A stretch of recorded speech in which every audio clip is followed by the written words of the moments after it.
sometimes you're going to have to make sacrifices that may be difficult. There will be days that you're going to have difficulties, and there are going to be days that will, your confidence will be knocked, but you've got to be able to get back up. We can never achieve anything on our own. We're going to need people around us to help us. Hello and welcome to UCFB. This is The Hot Seat. I'm here with football business and finance course leader Paul Brewster. How are you doing? Lloyd, I'm well. How are you doing? I am all good, thank you. Glad to hear. First of all, I want to get started with, when did you get into your specific area of expertise and why? I suspect that my mother was a huge influence on me getting and studying football, not football, but accounting and finance back home in Barbados. I used to be a professional jockey. Oh, wow. I rode for 8 years professionally, and but then I had to give it up because I got too tall. And obviously, jockeys, you've got to be relatively small. Yeah. And my mother and father then said, right, okay, you now need to go back and educate yourself and continue your education, because my riding disrupted that period of my life. Mm-hmm. And I decided that I wanted to focus on accounting and finance because my mother was an accountant. And I did I did some night classes, and then I did a mid-management course that focused on law, accountancy, and mid-management courses. And once I was finished that, I then decided to come to England to do an undergraduate degree in accounts and finance. Did that, stayed on to do my professional ACCA exams, and then did a master's in business administration. Then started to teach, and then in 2016 got the opportunity to work here at UCFB. And I was able to not only bring my academic skills to my role here at UCFB as a lecturer, but also I was able to leverage my sporting background as well. So this was the perfect place for me. If I were a student, so if UCFB was up and around in the early 2000s, this would have been the perfect place for me. Yeah. Because I was very much integrated into sports, but I also was very, very interested in the business, the financial aspects of organizations. Primarily, in those days, I didn't really think about football per se. I just figured, well, okay, I'm going to get into accounts and finance, and whether it would be teaching or working for an organization outside of sport, but in their finance department. Yeah.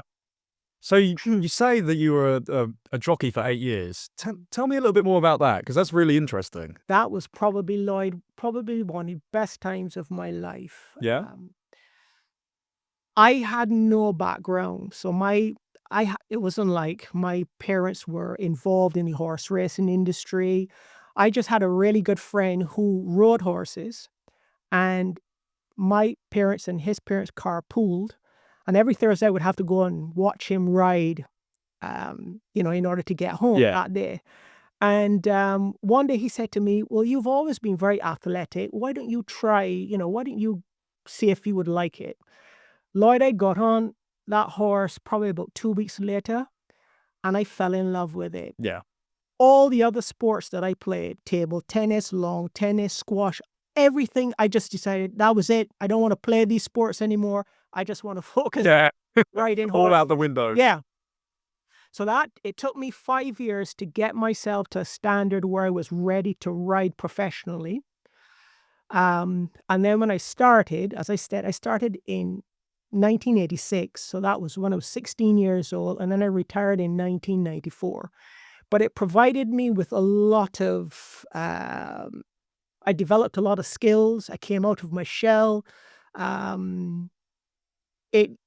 think one of the things that I leverage a lot now is the preparation. It required me to prepare. There was a lot of preparation. It was very methodical, the things that we had to do. And I've taken those skills and that knowledge and effectively replicated it in other areas. So, for me now, I like to prepare leading up to classes. I like to do a lot of research. I like to make sure that when I go into the classroom, I'm really, really prepared to deliver that whatever content, but to do it in a way that is very, very engaging. So there are a lot of things that I took from the world of sports and applied it later on in my career. Yeah, and at UCFB, I think that's the perfect place to go ahead and do that. Tell us more about your course and the importance of the study. Well, my course is football business and finance. So we focus primarily on the importance that finance has, financial management skills, accounting information, the accounts department, the importance of financial information, not only to internal stakeholders like managers. Managers will always need financial information, to plan, to make decisions, to control the activities of the organization. But also external stakeholders will need financial information in relation to these football clubs. Yeah. So you may have owners, potential owners, you may have lenders like banks, trade suppliers. Even fans nowadays are very interested in the financial aspects of football clubs, primarily because of the financial regulations. So, I would say that the area that I teach and my colleagues teach is become very, very sexy Right. because of financial Yeah, regulations. yeah. And the fact that it's so much is written about, whether clubs are meeting these financial regulations or not, makes it a very, very interesting topic. Yeah. Who is your sporting hero and why? Because I feel like, obviously, being at UCFB, everyone involved practically loves sport. Yeah. If you had to pick one, who would it be for you? Oh, Lloyd, that's a really good question. I would have to say, oh, that's a good question. I would have to say Sugar Ray Leonard. Yeah.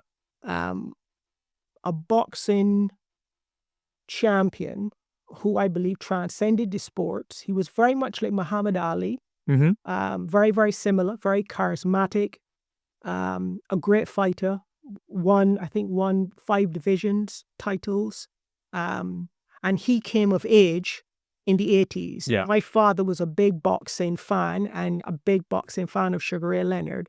So I would say Sugar Ray Leonard. Muhammad Ali to a certain extent as well, but I would say Sugar Ray Leonard. Yeah. So now we've spoken about, of course, or a lot in sport. What are your interests outside of sport? I love music. Yeah. I like to listen to jazz music. That's one of my main passions. I like to do a lot of reading.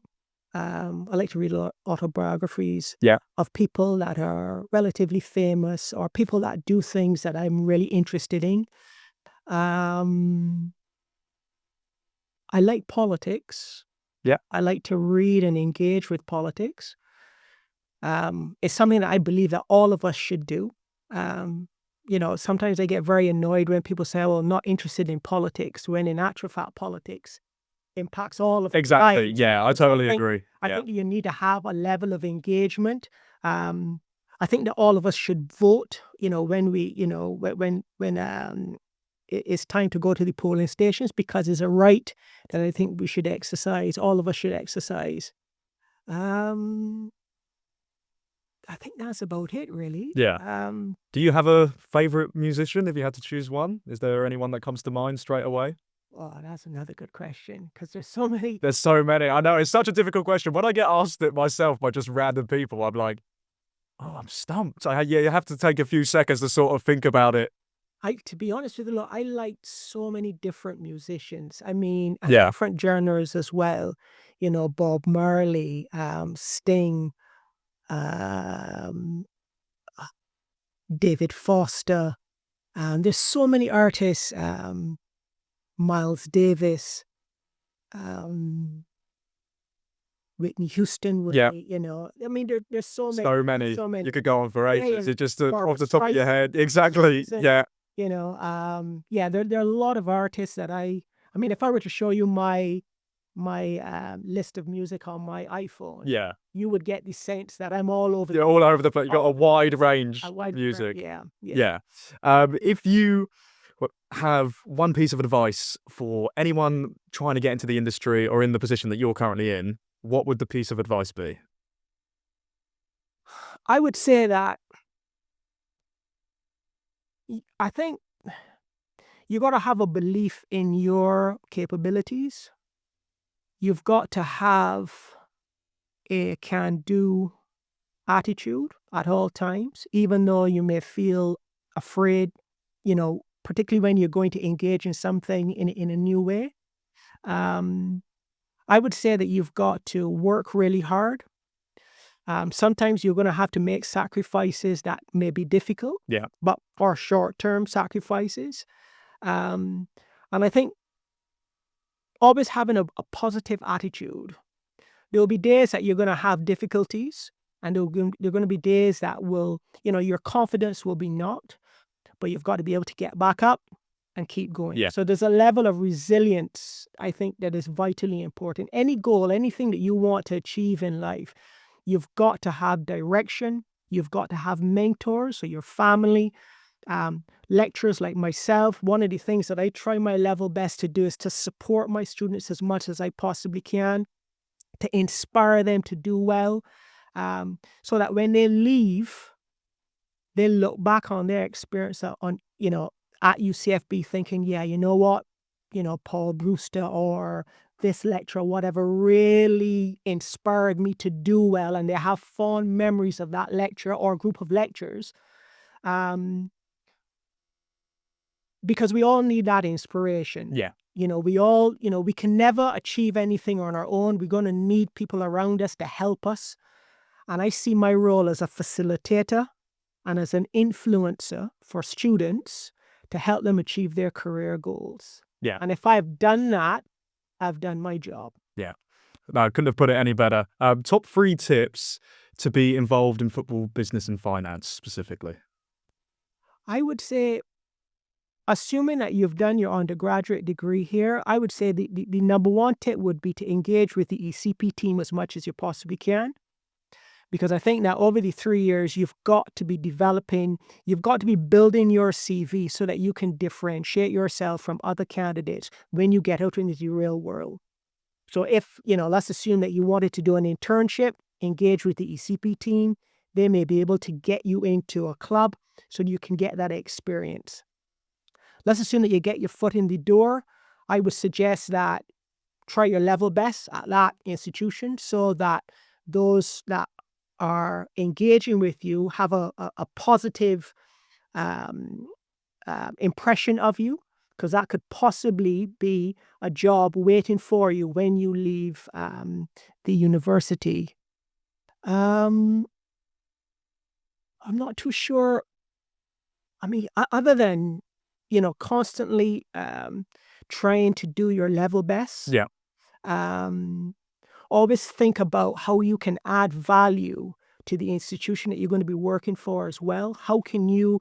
I've always prided myself with giving 110% to my employer, so that my employer would never question my commitment to the organization.